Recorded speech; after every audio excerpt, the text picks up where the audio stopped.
vai falar sobre os fundos imobiliários. A ideia tem vários vídeos legais, livros bacanas sobre fundos imobiliários, tem vídeos do Stormer sensacional só falando dos fundos imobiliários. Eu queria só rever o conceito, né, de fundos imobiliários, tentar numa primeira parte nivelar alguns conhecimentos, trazer algumas questões. Eu quero trazer alguns critérios contábeis que me fazem achar ou não atrativo um fundo imobiliário, tá? E eu quero mostrar uma questão interessante que eu nunca vi o pessoal conversando muito, mesmo porque fundos imobiliários é relativamente novo, que a partir de um processo de emissão de novas cotas, o gráfico ele costuma fazer certo movimento, tá? Então eu achei interessante a gente abordar isso. Deixa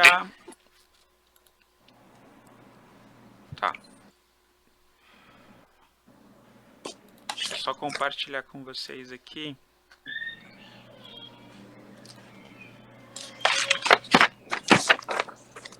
Mais janela.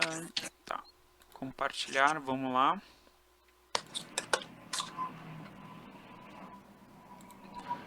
Então a gente vai falar sobre fundos imobiliários, né? Basicamente, então, fundos imobiliários, né? O que é um fundo imobiliário? Por que é tão vantajoso, né, a gente ter um fundo imobiliário? O fundo imobiliário é uma nova modalidade, uma questão importante de renda variável, de investimento de renda variável, tá?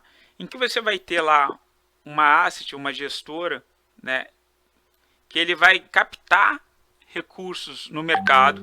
Então ele vai lá, fala com as empresas, as entidades distribuidoras de valores imobiliários, para falar para os clientes dela, só, eu quero captar dinheiro com os clientes de vocês. Porque eu vou comprar um hospital, porque eu vou comprar um prédio comercial de lajes corporativas, porque eu vou comprar galpões de logística para alocar o espaço lá da logística para o e-commerce, né, para exportação de grãos, enfim, tem diversas finalidades. Né? A gente tem diversos tipos de fundo imobiliário, inclusive fundos imobiliários que não têm nenhum imóvel dentro da carteira, né? Que são os fundos de papel que a gente chama. Eles têm créditos de recebíveis imobiliários, eles têm cotas de outros fundos imobiliários, né? E a gente vai ver que talvez alguns desses, ou até os híbridos, que tem mais de um fundo imobiliário, de uma modalidade de fundos imobiliários, incluindo de papel, eles podem ser uma alternativa em cenários um pouco mais conturbados, tá? Então a gente tem lá o fundo imobiliário, ele tem uma forma de condomínio fechado. Você coloca o seu dinheiro lá e você vai ganhar uma cota, né? E representando um percentual daquele capital, né? Ele é distribuído através das corretoras, né? Você consegue comprar e vender no home broker, por exemplo, para quem nunca entrou. Né? Você consegue negociar como se fosse uma ação, não tem a custo de corretagem na XP, por exemplo. Né? O foco principal é empreendimento imobiliário. Né? Se você tiver fundos imobiliários, geralmente eu tenho na carteira, por exemplo, eu começo a não ver ações também muito ligadas ao mesmo setor, para não ficar exposto demais em um determinado setor. Né? Você simplesmente não tem um resgate da cota, você faz a negociação daquela cota. Tá? O resgate, quando a gente fala que não tem resgate, é transformar aquela cota em dinheiro e sumir com aquela cota mercado. Você tem que fazer uma negociação com ela. Tá? Esses são os pontos principais. E aí, como que a gente tem uma etapa de negociação do fundo imobiliário? Tá? Num primeiro momento, tá? A gente tem uma oferta pública, tá? Dessas cotas. Tá? Então a gente tem o fundo, a asset vai lá, a gestora, fala o seguinte, ó, eu quero captar 100 milhões para comprar um galpão de logística, né? Você me dá o seu dinheiro, você investidor, e ele fala, chega nos clientes, né, através das corretoras, que são essas entidades de distribuição, e ele faz essa oferta pública. Né? A gente vai ver, vamos fazer um primeiro giro nesse momento, mas esse processo ele pode se repetir várias vezes. A gente vai ver que tem várias emissões de oferta pública, várias emissões de novas cotas que acontecem no mesmo fundo. Tá? Então, num primeiro momento, no momento zero, a gente tem essa oferta pública, né? Aí o fundo ele vai se captar, vai pegar dinheiro com os clientes dessa entidade distribuidora que é a corretora, ele vai fazer a aquisição, tá? E aí vai ser ligado aquele fim ao qual ele se propõe, se é um fundo imobiliário de logística, XPlog, por exemplo, né? Ele vai comprar galpões de logística.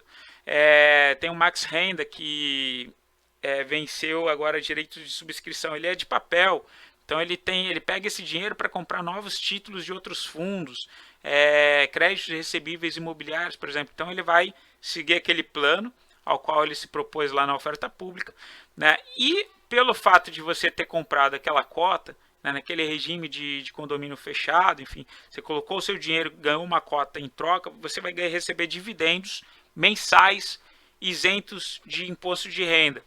Tá? Tem algumas coisas que eu gosto nesse processo. Por quê? Porque, por exemplo, quando você começa a ganhar já a renda, ele, diferente de um imóvel físico, você não precisa esperar a entrega das chaves, por exemplo. Né? O fato de você ter adquirido vários produtos ou um imóvel com vários estabelecimentos e ter um percentual de todos eles, né? Isso te permite fugir da vacância, por exemplo, que é simplesmente o imóvel está parado. Quando a gente compra um imóvel, não consegue alocar para ninguém, né, alugar para ninguém. Então tem alguns pontos interessantes. Só que esse processo que a gente falou, ele pode se repetir mais de uma vez. Então imagina que teve a primeira oferta pública, ele foi lá, pegou o dinheiro, adquiriu um determinado imóvel e ele vai lá, vai pagar dividendos, né, referente ao pagamento de aluguel daquele imóvel que ele comprou, e vai distribuir em dividendos isentos de imposto de renda, livres, né, do imposto de renda para os clientes, para quem entrou na oferta pública. E aí ele vai lá e ele faz uma segunda oferta pública. Tá? Nessa segunda oferta pública tem uma característica interessante. Ele vai ter uma ordem de prioridade. Ele vai falar o seguinte: olha, você que já entrou lá na minha primeira oferta pública, você tem prioridade.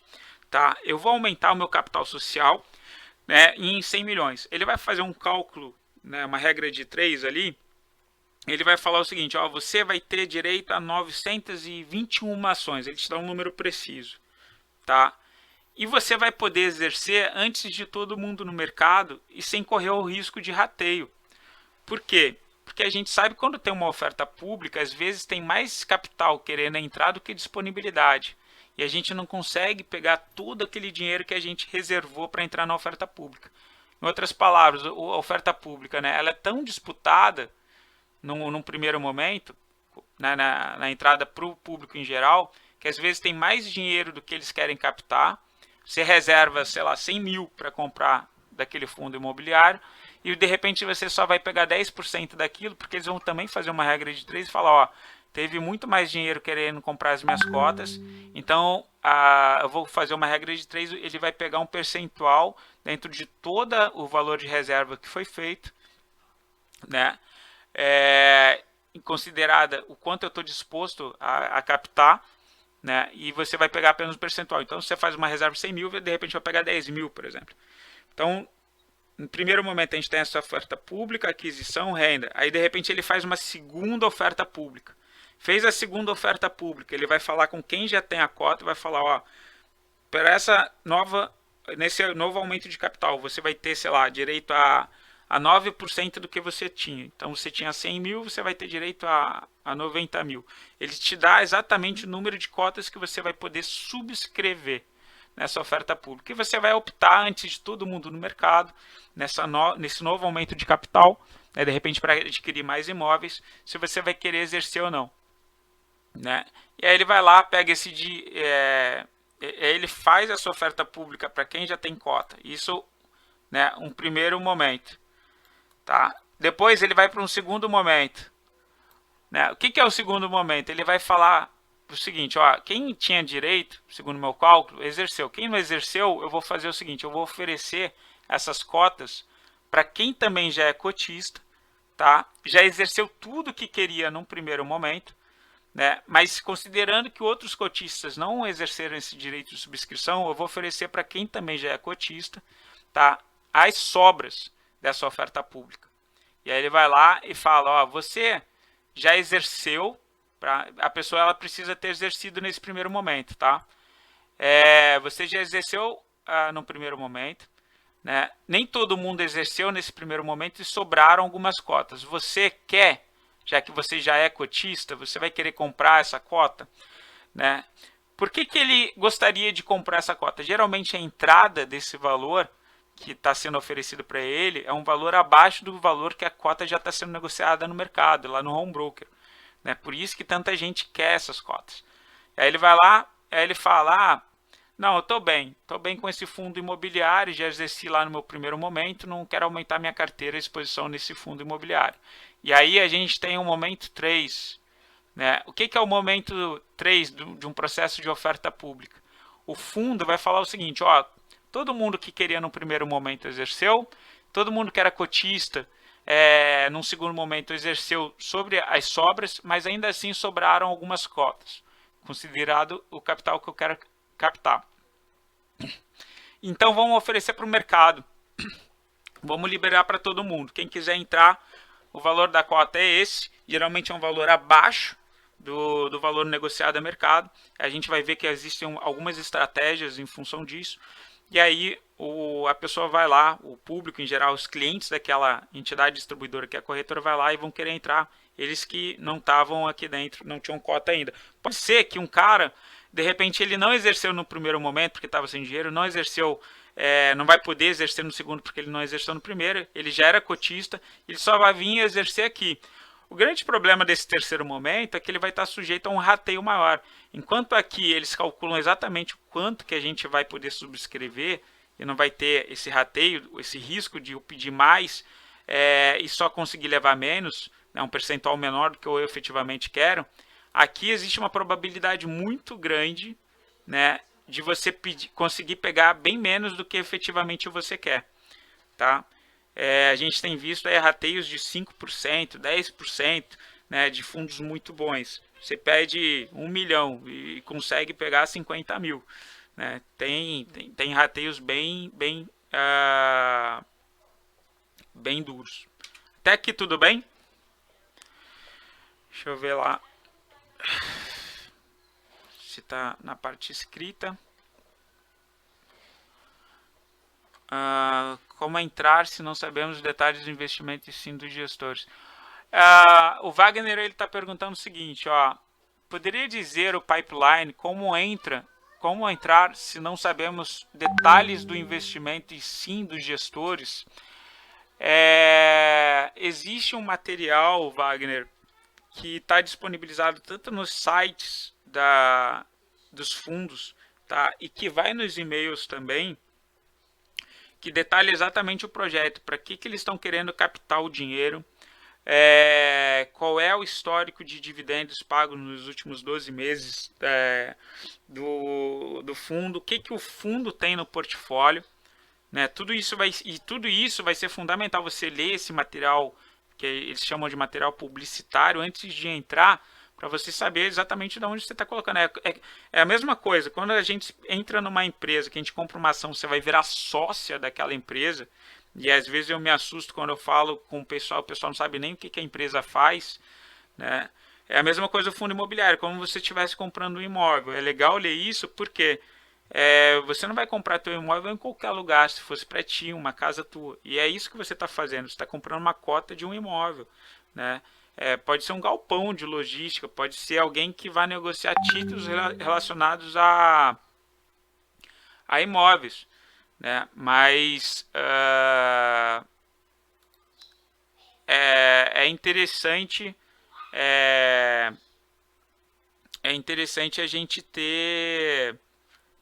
analisar. Então, de novo, entra lá no site das gestoras, pede para o assessor de investimento, confere o e-mail que está sendo anunciado o fundo imobiliário, porque lá tem as características e a gente vai ver nos próximos slides que critérios que eu gosto de olhar e considerado alguns indicadores macroeconômicos me levam aí para determinados fundos imobiliários ou não, tá? Tudo certo, Wagner?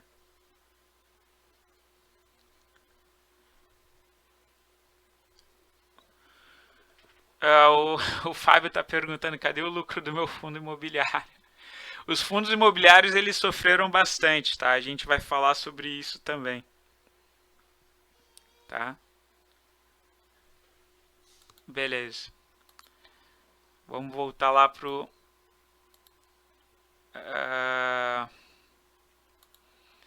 Então, características gerais, né? Analisando ali os fundos imobiliários, né? A gente, então, tem uma instituição financeira, né, que vai gerir aquele fundo imobiliário, tá? Ele não tem personalidade jurídica própria. Se você quiser processar por alguma questão, a gente vai ver que aconteceu até recentemente com alguns clientes de fundos imobiliários pedindo autorização para eles fazerem certas transações. A responsabilidade é da instituição financeira, tá, que está por trás. Ele não tem uma personalidade para servir, por exemplo, em certas obrigações ali. Teria que ir em cima da financeira, tá? Uma vantagem interessante é que ele pode manter parte do capital líquido em caixa. E por que isso é interessante? Porque quando você tem quedas muito grandes, tá, da bolsa, e que acaba caindo tudo, porque de repente é um risco sistêmico que nem a gente enfrentou com a pandemia, né, tudo cai. A gente viu que fundos imobiliários também caíram, começaram a cair inclusive antes das ações.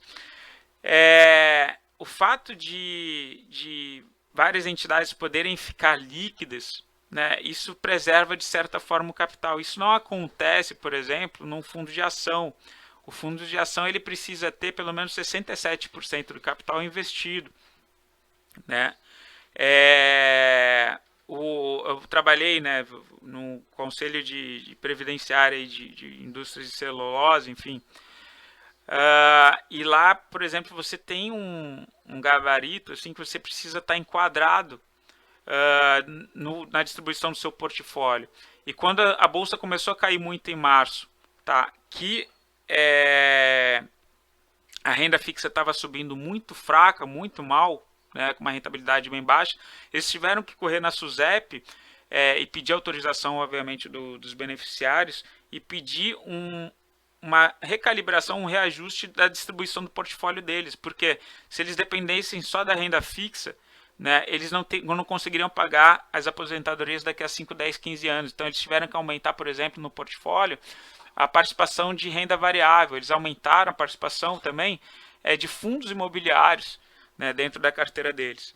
Né? E os fundos imobiliários, então, por eles poderem ficar líquido, eles podem ficar pegar uma queda de uma bolsa, por exemplo, sem estar com dinheiro investido, e com isso preserva o valor da cota.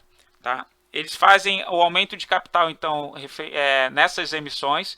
Então a gente vai ter num primeiro momento nessas emissões eles oferecendo para quem já tem cota, né? No segundo momento eles oferecem para quem já tem cota as sobras, e no terceiro momento ele vai lá para o mercado e oferece as cotas. Tem uma vantagem legal também de ter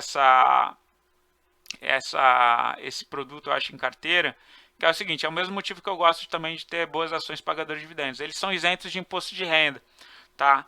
Não é para PJ, essa isenção não vale para PJ, mas o rendimento, não se você for negociar, tá?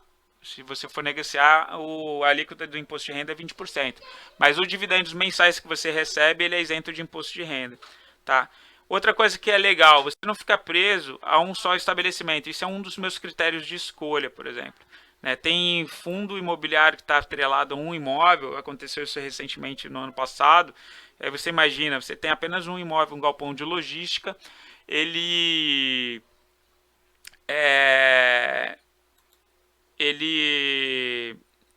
deixa eu eita, deixa eu voltar aqui. Imagina que você tem apenas um galpão de logística dentro do fundo, né, ou poucos imóveis. E aí o teu maior, o teu único locatário, foi o que aconteceu, por exemplo, lá no Rio de Janeiro, ele resolve rescindir. E a região não tem nenhum outro player, nenhum outro cliente com porte suficiente para alocar aquele teu estabelecimento. Né? O que acontece com o valor da cota? Desabou. Né? Por quê? Porque vai ter vacância. Você vai ter custo fixo, né, para manter o estabelecimento, enfim, vai ser um problema, tá?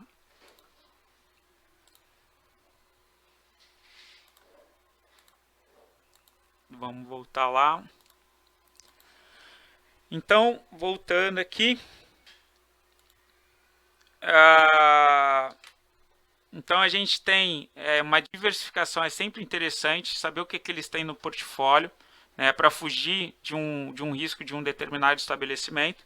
Tá? Ele permite acesso a pequenos investidores, porque diferente de um imóvel, que você tem que ter uma grande quantidade para comprar um imóvel, por exemplo, né, você pode comprar em cotas. Né? E a outra questão que a gente falou, você vai poder comprar, entrar no fundo imobiliário e receber dividendos desde o início, quando você comprar as cotas. Você não precisa entrega de chaves, enfim. Você consegue fugir do risco de vacância também. Né? Você vai ter vários estabelecimentos, imagina um prédio comercial, tem várias salas comerciais. Né? Você está diversificando o seu investimento. Então, vantagens que a gente tem no geral em relação aos FIIs. Né? Benefício fiscal, ele é isento de imposto de renda sobre os dividendos. Tá? Se você for operar, negociar a cota do fundo imobiliário, é 20% que você tem sobre o ganho. Tá? Ele pulveriza o acesso, você consegue ter vários investidores entrando. Tá? Você tem uma administração profissional, alguém que vai lá cobrar, credor inadimplente, né? Alguém que vai fazer campanha de marketing para combater a questão da vacância do imóvel. Né? Você consegue diversificar o portfólio. Né? Você pode ter fundos, que nem a gente já falou, diferentes tipos, que vão ter híbridos, né? Vão ter lajes corporativas, vão ter galpões de logística, vai ter um pouco de papel, ou de papel que tem CRI, tem cotas de outros fundos, né? Você vai conseguir diversificar o seu portfólio. Né? E você pode ter também como opção de planejamento previdenciário. Tem gente que diz que é reserva de emergência. Eu não gosto de considerar fundo imobiliário como reserva de emergência, tá? Por quê? Porque é uma renda variável, a cota varia.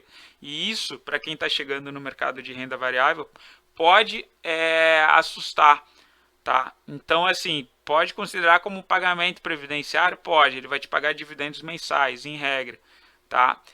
Não se usa muita análise técnica para entrar nos fundos imobiliários, geralmente se toma mercado. Tá? Apesar de que a gente vai ver que graficamente ele tem, dá para fazer análise, tá? Mas ele é renda variável, cuidado com esse ponto. Tá? Desvantagens, né? Ele é considerado uma certa novidade, a gente não tem muito uma cultura de se investir em fundos imobiliários e por isso a gente tem baixa liquidez. Eu operando fundos imobiliários no ano passado, tá? Eu fui surpreendido pelo seguinte: eu coloquei uma ordem passava de 50k e demorou mais de um dia para executar tudo que estava na pedra. Tá? E aí eu comecei a ver que eu estava totalmente desatento a isso, que se você ficar muito pesado em determinados fundos imobiliários, você não vai conseguir sair exatamente no preço onde você quer, porque talvez não tenha contra-ordem no book de ofertas. Cuidado com isso, entenderam?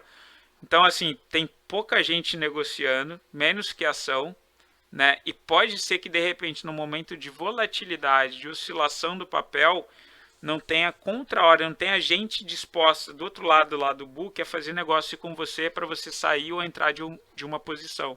Tem baixa liquidez, tá? Então, o mercado secundário, né, que é essa negociação, depois que você compra a cota, você só consegue sair negociando a cota. Você não consegue transformar aquela cota em dinheiro e aquela cota sumir simplesmente do patrimônio do fundo. Né? Então, esse mercado secundário está em crescimento.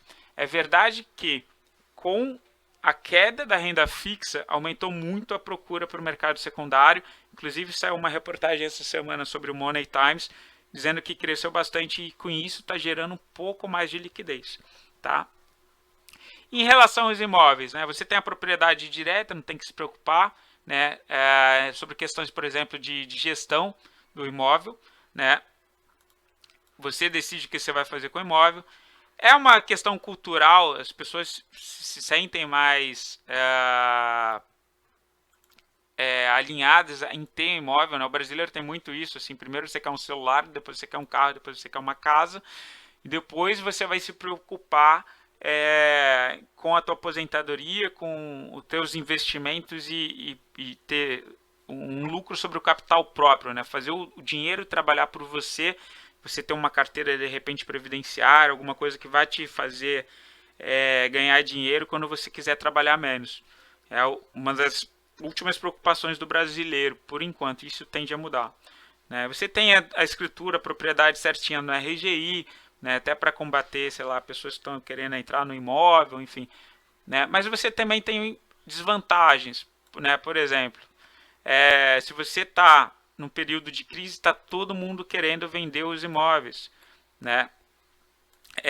E talvez você não consiga sair, vender o imóvel e transformar aquilo em dinheiro, pelo menos no dinheiro, no valor que você precisa. Então, se tiver a questão de necessidade, possivelmente você vai ter um problema e o teu imóvel vai desvalorizar. Vai ter muita gente querendo vender ao mesmo tempo, tá?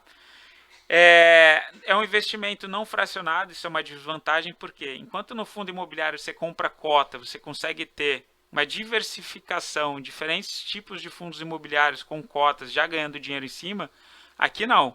Aqui você precisa aplicar todo o patrimônio para comprar o teu imóvel. Né? Você tem os custos de manutenção, que tudo isso lá no fundo imobiliário, a administração profissional vai cuidar para ti. Né? Você tem toda aquela burocracia, quem já comprou imóvel, de compra e venda, né? De ir lá no RGI, né? E depois declaração de imposto de renda, enfim, tem todo um custo, né? A taxa de corretagem dos corretores, enfim, tem custos elevados, né? De transação, e você que faz a gestão, geralmente em regra do próprio imóvel, tá?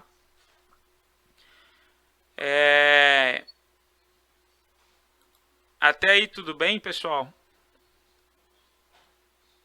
Deixa eu só ver como é que vocês estão. Eu fico sem ver vocês, eu acabo que eu... Deixa eu ver aqui. Ok. Pai rico, pai pobre. Tá. Valeu, Vinícius, deve ter saído.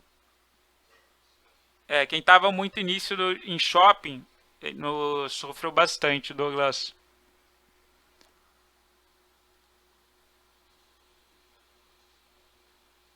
Ah, tá. Cadê o lucro? É o vídeo do Stormer. Pô, valeu, Adriane, didático. Pode fazer, pode mandar, Kátia. Ou se quiser, pode fazer por áudio, eu replico pro pessoal, tanto faz. Então faço por áudio. Tá. Acho que é mais rápido. Tá?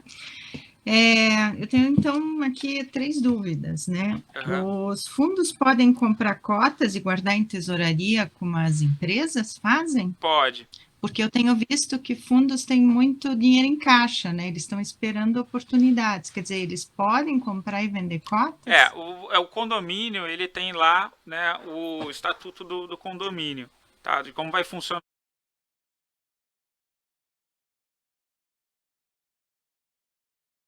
em tesouraria, né? Tá. Outra pergunta. Então, outra pergunta é assim, ó, pergunta, eu já entrei... Só replicando, a pergunta então foi se o fundo ele pode ter cotas dele mesmo em tesouraria, e aí funciona como as ações, né? O fato de você poder ter ações de uma empresa em tesouraria, né? Mas aí o contrato social, enfim, é importante que se permita isso. Principalmente aquela estratégia de ter uma maior liquidez, evitar, por exemplo, uma depreciação da cota, né, em momentos de grandes quedas. Segunda pergunta. Eu notei aqui que na grande queda de maio, os fundos caíram menos. Né? Eles começaram a cair antes, em fevereiro eles já estavam caindo. Né? Mas eles caíram menos, assim, pelo menos os que eu acompanho, caíram menos que as ações em média. Né? Aí eu queria entender quanto do valor da cota é relacionado com as locações e quanto é sobre o valor do bem real. Porque, assim, não faz sentido a cota de um fundo imobiliário virar pó, porque você tem um lastro, você tem o bem real, né? Não é só oferta e demanda, mas a gente tem visto, por exemplo, os fundos de shopping derreterem, né? Quando os shoppings fecharam. Mas o shopping está lá. né?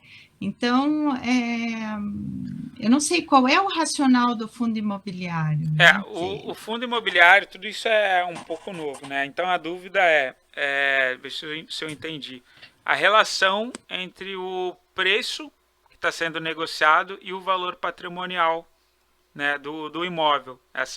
Basicamente essa relação, né? Isso.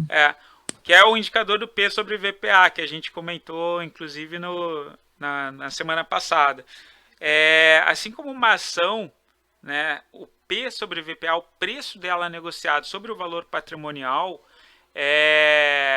e aí por isso que eu coloco esse indicador ali no mapa de calor, né, quando o preço dela negociado, e chegou esse momento, lá para março, né, o preço dela negociado estava abaixo do valor patrimonial, eu vejo como uma baita oportunidade, né? Por quê? Porque você está me dizendo, então, que eu tenho um prédio de 1 milhão que eu estou podendo comprar por 800 mil, por exemplo.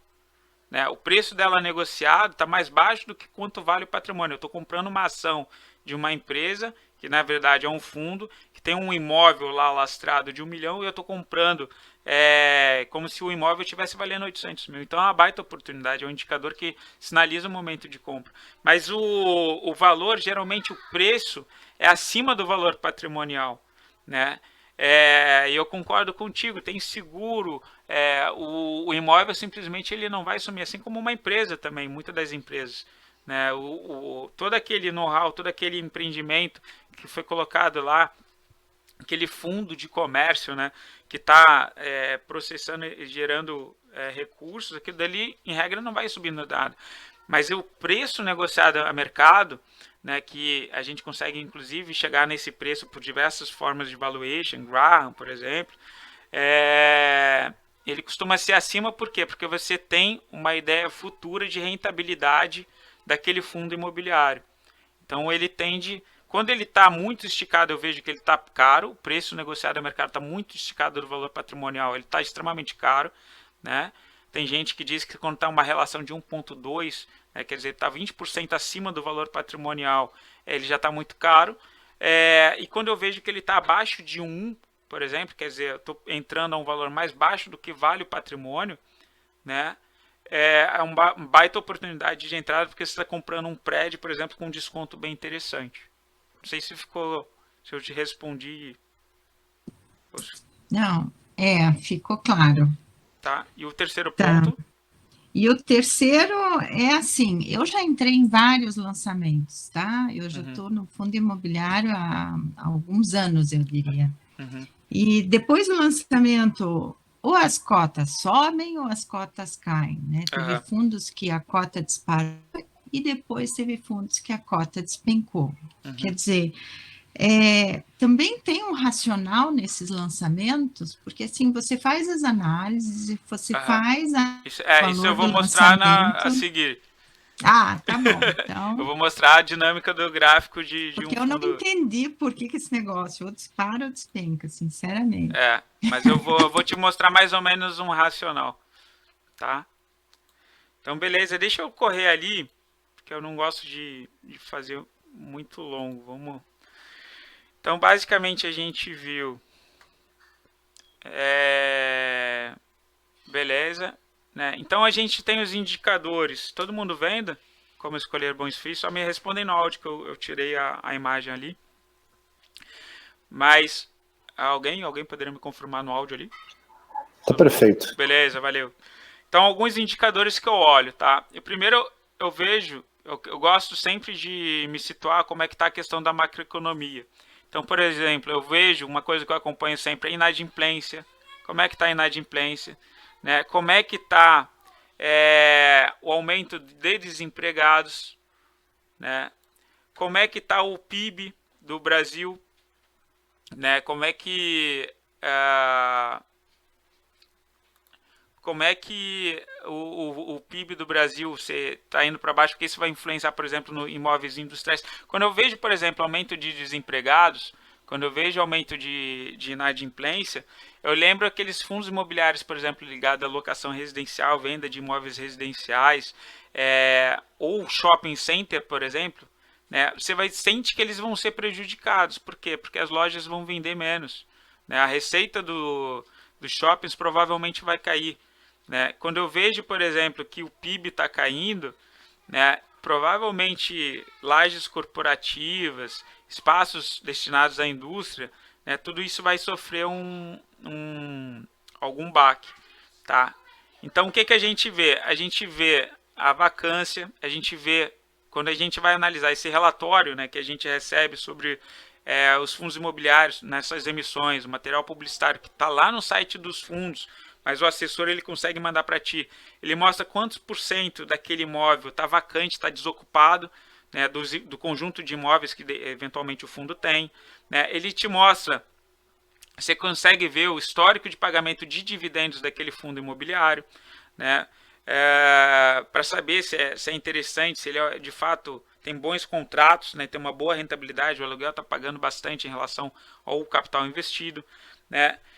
Você vê o valor patrimonial do fundo, né, e da cota, você consegue ver quanto está valendo o mercado, que é basicamente esse indicador daqui, né, o quanto ele está sendo negociado no mercado e quanto que, se eu pegasse o imóvel e a quantidade de imóveis que ele tem, vendesse os imóveis e distribuísse pelas cotas, seria isso daqui, seria o valor patrimonial, né?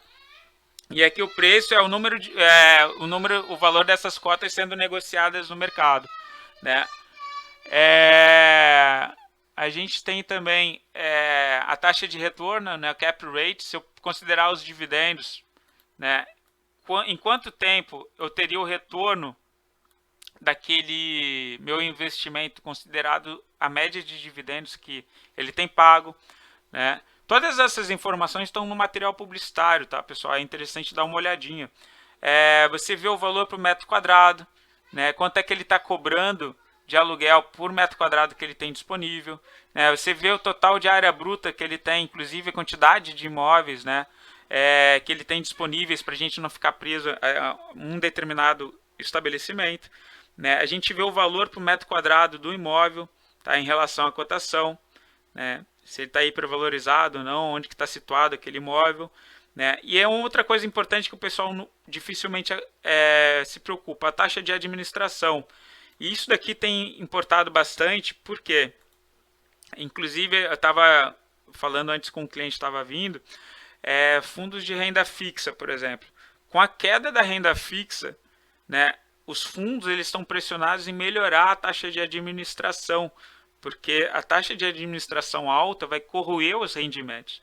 Isso daqui é cobrado antes da distribuição dos dividendos para os clientes, né? Então, conhecer bem as gestoras dos fundos, o quanto eles têm cobrado para fazer aquele trabalho de administração é interessante, porque vai corroer o nosso lucro. Então, observações gerais. Primeiro, eu sempre vejo a questão da macroeconomia, indicadores macroeconômicos, né? Se está aumentando a inadimplência, né? Como é que está o nível de desempregados, porque isso daqui pode fazer eu pensar, por exemplo, está aumentando muito a inadimplência, está aumentando muito o número de desempregados, eu vou fugir de fundos imobiliários ligados a imóveis residenciais, por exemplo, shopping center, e talvez eu vá para fundos, sei lá, de logística, de papel, fundos híbridos, né, que vão me proteger de uma eventual vacância, vão manter um dividendo melhor do que os de shopping center, por exemplo, que tiveram uma queda de rentabilidade. Então, a gente tem que sopesar tanto as informações que os fundos trazem para a gente, que está lá no material publicitário, quanto esses indicadores macroeconômicos que a gente, inclusive, encontra lá no mapa de calor, tá? Até aqui tudo bem? Todo mundo conseguiu pegar? Ok, deixa eu só dar uma olhadinha ali no... Ok, 18h30. Tá, e para finalizar, que acho que a gente está estourando já no tempo, a última coisa que eu queria falar, que é justamente a última pergunta da Kátia, em relação à questão de gráficos, né, de momentos para a gente operar. Olha que interessante, tá? Não é uma análise presente, né? É só uma verificação, uma parte mais didática sobre o que aconteceu com a HFOF, que teve no mês passado, por exemplo, oferta pública. Olha que interessante, ó. A gente vem no momento de consolidação, tá? Nesse momento daqui, ó, eles aprovaram a emissão de nova aprovação de nova emissão de cotas. Então foi comunicado dentro do site deles lá, por exemplo, ó, que seriam emitidas novas cotas, tá? E aí o que acontece? As pessoas começam a comprar, tá? Por que elas começam a comprar? A gente vai ver isso, tá? Num movimento de alguma estratégia de trade que se chama flipagem. Aí chegou aqui, ó, fim das reservas, daquelas primeiras reservas, tá? De quem já tinha as cotas. Ou seja, o pessoal soube que ia ter nova emissão, né? Eles compraram, eles passaram a ter direito a novas a subscrição das novas cotas, tá? Aqui acabou, teve o fim das sobras, né, das reservas, né, e que foram negociadas já no mercado aberto para as pessoas, né? E aí aqui, ó, começa um momento de volatilidade, que é o seguinte: abriu para negociação, ou seja, quem fez aquela reserva, né, exerceu o direito de subscrição, né, num primeiro momento só para quem era cliente, depois foi para o mercado em geral, né, e aí depois as pessoas começam a negociar. No momento em que começam a negociar, olha a volatilidade e queda que o papel tem, né? Então, assim, existe um processo de valorização das cotas que começa desde o início, por isso que é legal ficar ligado. É que nem ações, não adianta você ter um monte de ação e não saber nem o que o papel faz, nem o que está acontecendo com a empresa, tá? Afinal, você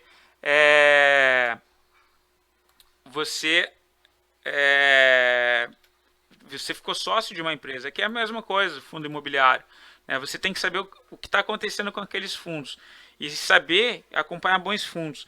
Sabendo que vai ter novas emissões, e começa a ter essa pressão compradora, e essa pressão compradora vai até que essas novas cotas elas podem ser negociadas no mercado, né? E quando elas são negociadas no mercado, as pessoas começam a realizar o lucro, porque elas conseguem entrar geralmente num valor mais baixo do que o valor de mercado, do que o valor negociado, e elas, nesse primeiro momento que abre para elas negociarem essas cotas novas que chegaram na carteira dela, né, que geralmente vira de 12 para 11, né, de 13 para 11, elas começam a vender. Isso dá maior liquidez, muita venda no mercado, poucos compradores, o preço começa a cair. Então ela começa a ter uma realização. Então é possível, numa estratégia, você pegar esse movimento desde o início, levar até lá em cima e colocar o lucro no bolso, tá? Isso é uma estratégia. Kátia, eu acho que era mais ou menos isso, né, que você tinha perguntado. E aí eu abro para perguntas só para a gente já finalizar. Felipe. Oi. É Otávio, tudo bom? Opa, Otávio, tudo bem? Tranquilo? Opa, tranquilo. E me diz uma coisa, existe algum lugar que a gente consegue saber, tem que ver site por site de cada fundo imobiliário, ou tem algum lugar onde são divulgadas essas informações de quando o determinado fundo está querendo aprovar a emissão de novas cotas? Tá, tem alguns sites muito bons, tá? Tem o Clube FI, tá?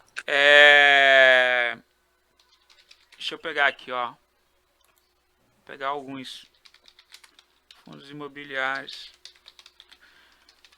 Inclusive o mapa de calor ele tem um VBA para alguns puxando dados de alguns desses sites, tá? Tem Fundos Explorer, tá? Clube FI é o mais conhecido, eu acho. E tem o Money Times, por exemplo, ele tem uma parte do site destinada a fundos imobiliários que é super legal. Acho que vale. E FIS.com.br é bem legal também. FIS.com.br, Clube FI, Fundos Explorer. E o Money Times. Geralmente eu procuro nesses daí. Tá bom, valeu, obrigado. Valeu. Status Invest, vou dar uma olhadinha. Valeu, Douglas. Douglas está sugerindo Status Invest também.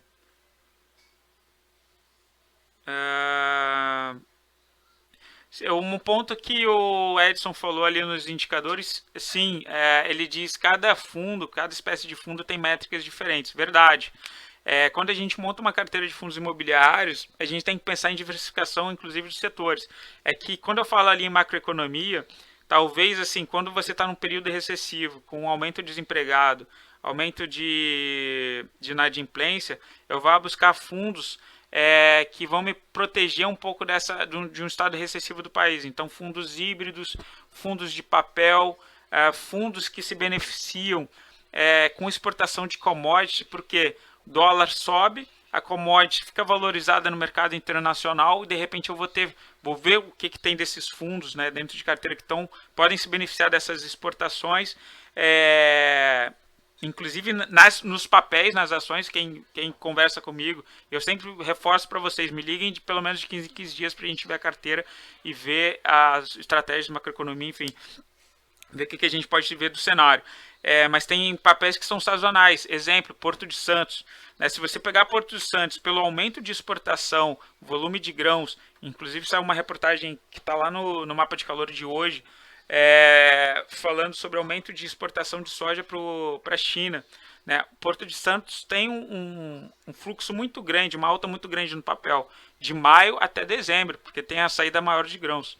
Né? Então a gente vai precisar entender a macroeconomia, ver para onde a gente vai, né? E entender também o que eles têm lá dentro, e aí a gente tem fundos, tem os indicadores específicos e comparar com fundos de mesma espécie. Não adianta eu pegar um fundo hospitalar, por exemplo, com um fundo de papel. São coisas diferentes. Para começar, a vacância.